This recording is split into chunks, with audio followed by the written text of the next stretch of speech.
பாண்டியன் கோமதி பிரச்சனை கூடிய சீக்கிரமே முடிவுக்கு வந்தா நல்லா இருக்கும்னு நீங்களும் நினைச்சா இந்த வீடியோவுக்கு லைக் பண்ணிட்டு வாங்க நாளைக்கான ப்ரோமோக்கான ப்ரிடிக்ஷன் என்னன்னு பார்க்கலாம். டாக்டர்ஸ் அங்க வெளியில நிக்கிற பாண்டியன் வீட்டு ஆளுங்க கிட்ட இவங்க எவ்வளவு நேரம் துல்லியமா மயக்கமா இருந்தாங்கன்னு தெரிஞ்சாதான் அதுக்கப்புறமா நாங்க என்னென்ன ட்ரீட்மெண்ட் ஃபர்தரா மூவ் பண்ண முடியும் எப்படியாவது யாராவது கிட்ட கேட்டு அதை கன்ஃபார்ம் பண்ணி சொல்லுங்க அப்படின்னு டாக்டரும் மடார்னு சொல்லிட்டு உள்ள போயிடுறாங்க. அதே சமயம் பாண்டியன் ஐயையோ நம்ம கோமதிய மயக்கமாக இருக்கும்போது பார்த்தோமே, காலையில் மணி 8 இருக்கும், அப்போ இப்போ மணி 10, அப்போ 2 மணி நேரமாக மயக்கமாக இருந்திருக்கா. அதை நம்ம இப்போ சொன்னோன்னா சரவண, கதிர், செந்தில், மீனாணி எல்லாருமே நம்மளை எட்டி பிடிச்சிக்குவாங்களே அப்படிங்கிற மாதிரி யோசிச்சுக்கிட்டு பரவாயில்ல, இப்போதைக்கு நம்ம கோமதியோட உயிரை காப்பாற்றுறது தான் முக்கியம், அதனால் உண்மையை சொல்லிடுவோம் அப்படின்னு சொல்லிட்டு டாக்டர் ஒரு நிமிஷம் அப்படின்னு சொல்லிட்டு பாண்டியன் சொல்கிறாரு. உடனே டாக்டரும் என்ன சார் சொல்லுங்கள் அப்படின்னு சொல்ல, இல்லைங்க காலையில் 8 மணிக்கு நான் கடைக்கு கிளம்பி போகும்போதே கோமதி மயக்கமாயிட்டா அப்படின்னு சொல்லிட்டு பாண்டியன் சொல்ல, பக்கத்தில் நிற்கிறவங்க சுற்றி நிற்கிறவங்க எல்லாருமே அதிர்ச்சி ஆயிடுறாங்க. அப்பா என்னப்பா சொல்கிறீங்க, அம்மா மயக்கமாகி கீழே விழுந்தது உங்களுக்கு தெரியுமா அப்படின்னு சரவணனும் கேட்க, உடனே கதிரும் அப்பா என்னப்பா இது, அம்மா மயக்கம் போட்டு கீழே விழுந்திருக்கிறாங்க, அண்ணன் போய் பார்க்கும்போது மணி 10, அப்படி இருக்கும்போது 2 மணி நேரமாக அம்மா தனியாக தான் கிடந்திருக்காங்க, அப்போ நீங்கள் எப்படி தான் கல் நெஞ்சத்தோட திரும்பி கடைக்கு வந்தீங்க அப்படின்னு கேட்குறாரு கதிர். உடனே அங்கே பாண்டியன் சொல்கிறாரு, டே கதிர், இல்லை உங்கள் அம்மா வழக்கமாக நான் பேச மாட்டேங்கிறதுக்காக அதையும் இதையும் ட்ரை பண்ண மாதிரி இந்த விஷயத்துலையும் என்னை ஏமாத்துறதுக்கு தான் இப்படி நடிக்கிறான்னு நினச்சிட்டேன் அப்படின்னு சொல்ல, உடனே கதிர் யோ நீ எல்லாம் ஒரு மனுஷனா, எங்கள் அம்மாவை எவ்வளவு கஷ்டப்படுத்திட்ட அப்படின்னு சொல்லிட்டு பேச கரெக்டாக செந்திலும் வந்துடுறாரு. என்னடா கதிர் என்னாச்சு அம்மாவுக்கு அப்படின்னு சொல்ல, உடனே கதிர் சொல்கிறாரு, ஆமாண்ணே ஆமாம், அம்மாவை இந்த அளவுக்கு கிரிட்டிக்கலாக இப்படி ஒரு நிலைமையில உண்டாக்குனதுக்கு காரணமே இதோ நிற்கிறாரே இங்கே இவர் தான் அப்படின்னு சொல்லிட்டு பாண்டியனை பேச, உடனே மீனா சொல்கிறாங்க, மாமா என்ன இருந்தாலும் நீங்கள் பண்ணது தப்பு மாமா, அத்தை எல்லா விஷயத்துலையும் நடிக்கிறாங்கன்னே நீங்கள் அவங்கள கஷ்டப்படுத்திட்டீங்க, கடைசியில் உண்மையிலேயே அவங்க மயக்கம் போட்டு விழுந்து கூட எப்படி நீங்கள் போக முடிஞ்சிச்சு அப்படின்னு சொல்லிட்டு மீனாவும் பேச, எல்லாருமா பேசுகிறாங்கன்னு சொல்லிட்டு அப்படியே அதிர்ச்சியாகி தலையை குனிஞ்சு உட்கார்ந்துடுறாரு பாண்டியன். அதே சமயம் உள்ளே இருந்து டாக்டர்ஸ் வெளியில் வர்றாங்க. வந்து சொல்கிறாங்க, பரவாயில்லை, by good luck God's grace இந்த மேடம் கரெக்டாக கண் முழிச்சிட்டாங்க, அதுவும் இன்னும் கொஞ்சம் நேரம் டிலே ஆயிருந்தா அவங்களோட நிலைமை என்ன ஆயிருக்குன்னே எங்கனாலேயே சொல்ல முடியாதுங்க, பரவாயில்லை ஏதோ 2 ஹவர்ஸ்லையாவது கொண்டு வந்து சேர்த்துனீங்களே, ஆனாலும் உங்களை மாதிரி ஒரு ஹஸ்பண்ட் கிடைக்க இவங்க கொடுத்து வச்சிருக்கணும் மிஸ்டர் அப்படின்னு சொல்லிட்டு கோபமாக டாக்டர்ஸும் திட்டிக்கிட்டு போக, உடனே உள்ளே வந்து பார்க்கணும்னு நினைக்கிறவங்க அப்படின்னு நர்ஸ் கூப்பிடுறாங்க. உடனே பாண்டியன் எழுந்திரிச்சு நிற்க எல்லாருமா முன்னாடி போகிறாங்க. பாண்டியன் தலையை குனிஞ்சிட்டே பின்னாடியே போக அப்படியே கண் முழிச்சு படுத்திருக்கிற கோமதி ஒவ்வொருத்தராக பார்க்குறாங்க. அப்போ மீனா சொல்கிறாங்க, அத்தை உங்களுக்கு ஒன்றும் இல்லை அத்தை, சீக்கிரமாக நல்லாயிரும், நீங்கள் சும்மா சின்ன மயக்கம்தான், அதுவும் நேற்று முந்தா நேற்றெல்லாம் நீங்கள் சாப்பிடாதால தான் இப்படின்னு சொல்லி டாக்டர் சொன்னாங்க, வேறு எந்த பிரச்சனையும் இல்லை, ஸோ நீங்கள் தைரியமாக இருங்க அப்படின்னு சொல்லிட்டு அங்கே மீனாவும் சொல்ல, உடனே பக்கத்தில் நிற்கிற பாண்டியனையே பார்க்குறாங்க முறைச்சிட்டு கோமதி. அதே சமயம் பாண்டியன் கோமதியோட கையை தட்டி கொடுத்துட்டே, கோமதி அது நீ என்கிட்ட அப்படின்னு சொல்ல, உடனே கோமதி கையை உதறி விட்டுட்டு, எனக்கு தெரியும் யாரும் என் கூட பேச வேண்டாம், டே கதிர் முதல்ல இந்த மனுஷனை இங்கிருந்து போக சொல்லுடா அப்படின்னு சொல்லிடுறாங்க. உடனே கதிரோ, அதான் அம்மா சொன்னாங்கல்ல, தெளிவாக தானே சொன்னாங்க, புரியுதில்ல, போய் முதல்ல இங்கிருந்து கிளம்பி போங்க அப்படின்னு சொல்லிட்டு அங்கே கதிரும் பாண்டியனை திட்ட பாண்டியன் அவமானப்பட்டு நிற்கிறாரு.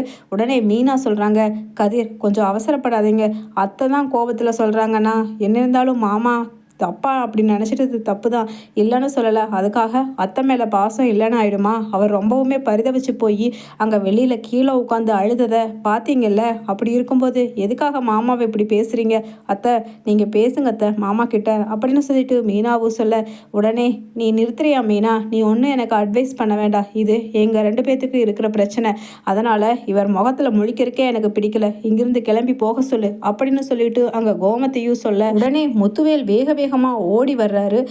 பின்னாடியே வடிவு, மாறி, சக்திவேல்னு எல்லாருமே வர அங்கே கோமதியை பார்த்துட்டு, உன்னோட நிலைமைக்கு காரணம் இதோ இங்கே நிற்கிறானே இவன் தான்னு நாங்கள் கேள்விப்பட்டோம், உண்மையாமா அப்படின்னு சொல்லிட்டு முத்துவேல் கேட்க, உடனே கோமதி சொல்கிறாங்க, அப்படியெல்லாம் கிடையாது, எனக்கு மயக்கம் வந்ததுக்கு அவர் எப்படி பொறுப்பாவார் அப்படின்னு என்னதான் பாண்டியன் மேலே கோபம் இருந்தாலும் கோமதி அவங்க அண்ணங்க கிட்ட விட்டு கொடுக்காம பாண்டியனை பற்றி பெருமையாக பேசுகிறாங்க.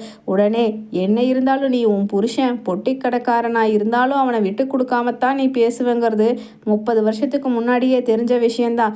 அது தெரிஞ்சிருந்தோ நாங்கள் இங்கே ஓடோடி பறந்து வந்தோம் பாரு, அது எங்கள் தப்பு தான் அப்படின்னு சொல்லிட்டு பின்னாடி நின்றுட்டு சக்திவேல் பேச, உடனே அங்கே பக்கத்தில் நிற்கிற வடிவு சொல்கிறாங்க, என்னங்க என்ன பேசுகிறீங்க? இப்போ அவங்க உடம்பு சரியில்லாமல் படுத்திருக்கிற நேரத்தில் இங்கேயும் வந்து இப்படியெல்லாம் எல்லாத்தையுமே கேலியும் கிண்டலுமா பேசணுமா? கொஞ்சம் ஒதுங்கிக்குங்க அப்படின்னு சொல்லிட்டு வடிவு தள்ளி விட்டுட்டு வந்து, கோமதி உனக்கு ஒன்றும் ஆகலை தானே, நல்லா தானே இருக்க?